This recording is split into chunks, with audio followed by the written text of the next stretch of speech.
9:24 y tal como hemos anunciado, recibimos a la señora Fabiola Muñoz, ministra del Ambiente, que debe representar al Perú en la firma de un acuerdo internacional importante.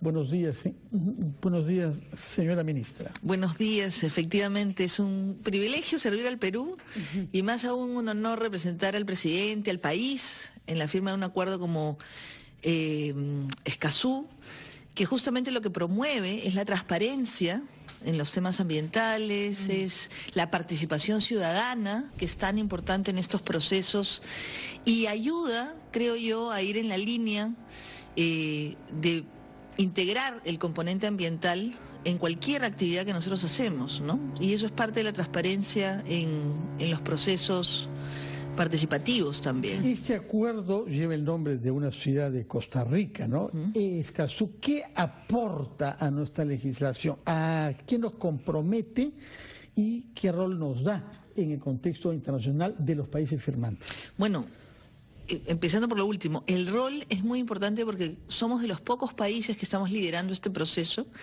pero eso reafirma la línea de compromiso que tiene el país desde hace muchos años con los temas de cambio climático, de insertar el componente ambiental en inversiones sostenibles, de mirar la participación ciudadana como un activo, ¿no? Y como una posibilidad justamente de tener más sostenibilidad en los proyectos que queremos impulsar.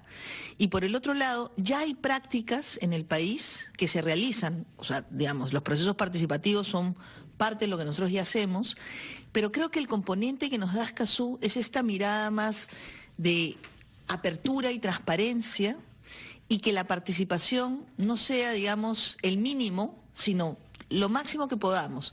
Yo discutí hace poco con algunos colegas del ministerio, ¿no?, acerca de los procesos participativos, y me decían, bueno, nosotros cuando impulsamos los proyectos, por ejemplo con SENACE, ¿no?, o con áreas protegidas, cumplimos lo que la norma nos dice. Sí, pero a veces la norma es lo mínimo, ¿no? Entonces te dice, oye, tienes que hacer un taller, tienes que hacer una audiencia pública, pero tienes muchas poblaciones dispersas, entonces tienes que ser más transparente, más participativo, más abierto.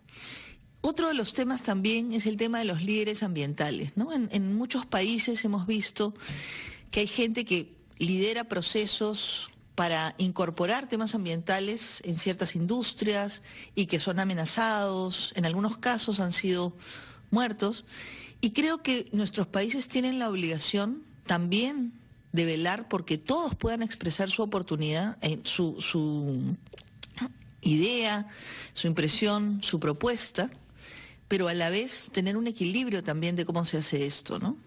Uno de los énfasis puestos en este acuerdo es el acceso a la información ambiental. ¿Qué cosa no podemos saber que debemos saber, que sean documentos oficiales o privados? Por ejemplo, uno de los temas en los que creo que todos tenemos que aprender un poco es, a veces las empresas llegan a acuerdos con las comunidades, ¿no?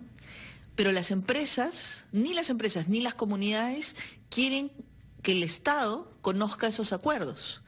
Pero cuando hay un problema después, ¿por qué será? Porque a veces tanto del Estado? No es eso, sino que una comunidad, por ejemplo, arregla con una empresa sobre la compra de sus tierras, los programas de relaciones comunitarias. La comunidad vecina tiene un arreglo diferente, ¿no? Y entonces entre ellas compiten muchas veces y guardan esto como un secreto. Sin embargo, cuando una de las partes no cumple, ya sea o la comunidad o la empresa, ambos recurren al Estado para que ayude a solucionar el problema. Y el Estado dice, bueno, pero ¿cuál ha sido el acuerdo? Y ninguno de los dos ha transparentado la información. Entonces, todos tenemos que aprender aquí que la mejor manera de tener, digamos, el piso parejo para todos es tener una información clara y transparente para las empresas, para las comunidades y para el Estado. Yo recuerdo un caso de un proyecto en el que una empresa había aportado para la construcción de las escuelas, ¿no? Sin embargo, no quería que las comunidades sepan que la empresa estaba aportando para la construcción de las escuelas. El Estado aparecía como el que estaba construyendo las escuelas, pero después cuando había un problema, porque eran varias escuelas y no habían profesores, la gente se iba contra el Estado y el Estado decía, oye, empresa, tú has construido, pero no has previsto el tema de los profesores. O sea, no puedes haber falta de transparencia en este Claro que tipo sí. de temas, ¿no? Ministra Muñoz, yo le ruego que nos acompañe durante la pausa porque tenemos algunas otras preguntas que plantearle en relación a este acuerdo de Escazú que usted firmará en Nueva York en breve. 9:29, pausa y retomamos nuestra entrevista con la ministra del Ambiente, Fabiola Muñoz.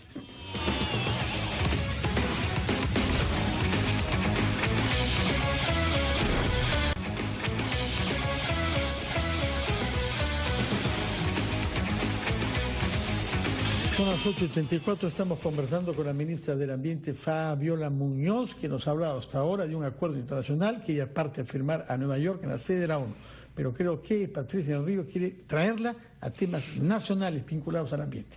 Sí, está por aprobarse la ley de hidrocarburos en el Congreso de la República. Ayer estuvo el abogado Varías con nosotros dando un poco la visión que tiene el sector, pero sabemos que hay observaciones desde la Defensoría del Pueblo y desde el Ministerio del Ambiente sobre lo que se piensa aprobar. ¿En qué cambia la legislación que podría vulnerar nuestro ambiente, digamos, ¿no?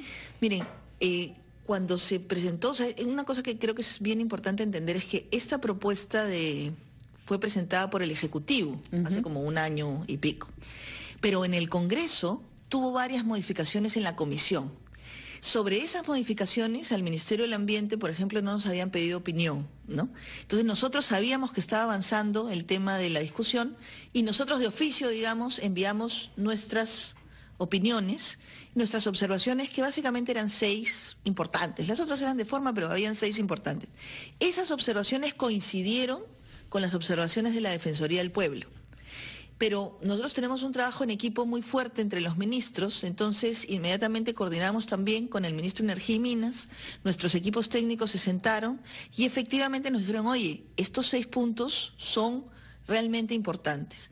Coordinamos esto y mandamos un texto conjunto entre Energía y Minas y nosotros, consensuamos un texto y lo enviamos a la comisión. Hemos tenido muy buena receptividad y el presidente de la comisión se comprometió a incluir esas observaciones que en conjunto estábamos haciendo Energía y Minas y nosotros en la discusión del texto. Entiendo que la fórmula que se ha aprobado ya incorpora las observaciones que nosotros habíamos planteado. Por ejemplo, habían alguna, a ver si lo entendí bien cuando lo estuve revisando, por ejemplo, que si ustedes tienen alguna legislación o algún proyecto que tenga que ver con hidrocarburos, ¿tendrían que consultar? Esa era la observación más importante que teníamos, ¿Consultarle ¿no? a quién? ¿A los del sector de hidrocarburos? Y justamente lo que yo le decía... No debería ser al revés, más bien siempre, ¿no? O sea, como el Estado le va a preguntar al privado, oye, ¿te parece si legislamos así? ¿No? Exacto. Y ahí el tema es que, efectivamente, como ente rector, el Ministerio del Ambiente tiene que escuchar la voz de todos, pero tiene que tomar las decisiones. Y entonces ahí la observación que nosotros hacíamos es que no le puedo pedir opinión vinculante al Ministerio de Energía y Minas y en función de eso decidir. Si no tengo que pedirle opinión, sí, pero no puede ser algo que me condicione. Energía y Minas lo entendió perfectamente bien porque además así es en todos los otros sectores. O sea, esto sería un privilegio exclusivo que no es sano para el sistema de gestión ambiental. Hicieron suya la observación nuestra y juntos hemos podido levantar eso. Entonces, en el texto que se está aprobando, digamos, que se ha discutido ya en el Pleno, no se acepta este punto, sino más bien se respeta la competencia del ente rector y ya nosotros tenemos la libertad para decidir. ¿No le asusta entonces el proyecto que está por discutirse en el Pleno del Congreso? El proyecto está recogiendo las 6 observaciones que nosotros habíamos hecho. En ese punto están tranquilos. Sí.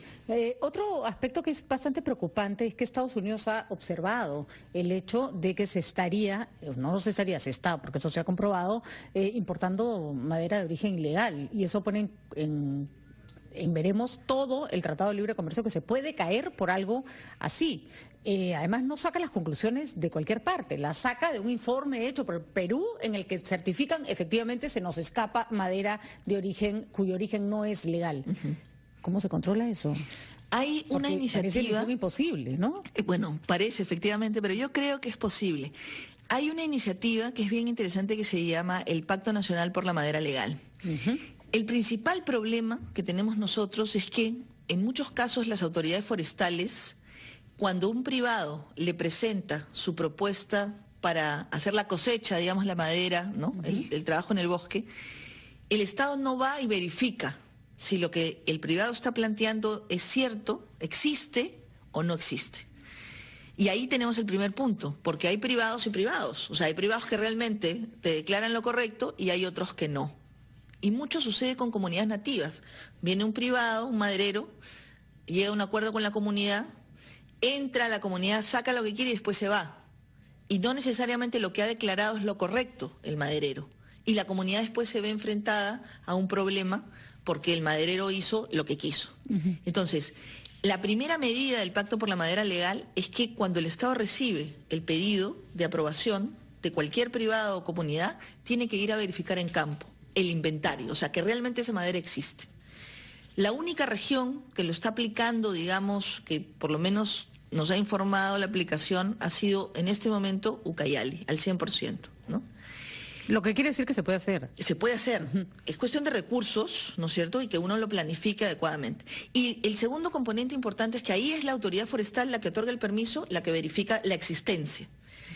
Y después se pasa esa información, nuevamente, transparencia, a OSINFOR, que es el supervisor, el fiscalizador. Cuando eso se está, digamos, cosechando, ¿no? La madera se está aprovechando, OSINFOR puede ir y hacer la verificación de que la extracción se está haciendo de ese lugar y que lo que se está declarando y lo que sale realmente sale de ese lugar.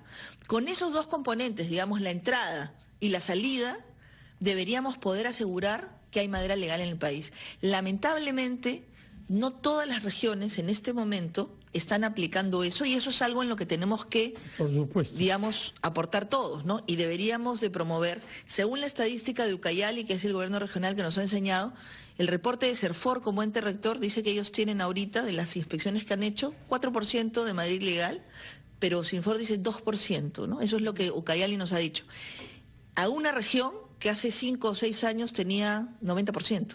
¿No parece buena idea darle razones a Trump para que se vuelva un tratado de libre comercio? Por supuesto que no. O sea, el beneficio es... Así es, y él a la primera excusa seguro que nos vuela. Así es. Muchas gracias por su presencia, por sus explicaciones y felicitaciones por el viaje para firmar un acuerdo importante de los países de América Latina y del Caribe. En la sede de la ONU en Nueva York, representando al Estado, la ministra del Ambiente, Fabiola Muñoz, a la que agradecemos su presencia. Muy buenos días, señora ministra. Gracias. Hacemos una pausa y hablaremos sobre el fútbol, esta vez sobre la institucionalidad, Patricia, de la Federación Peruana de Fútbol. 9:41, pausa.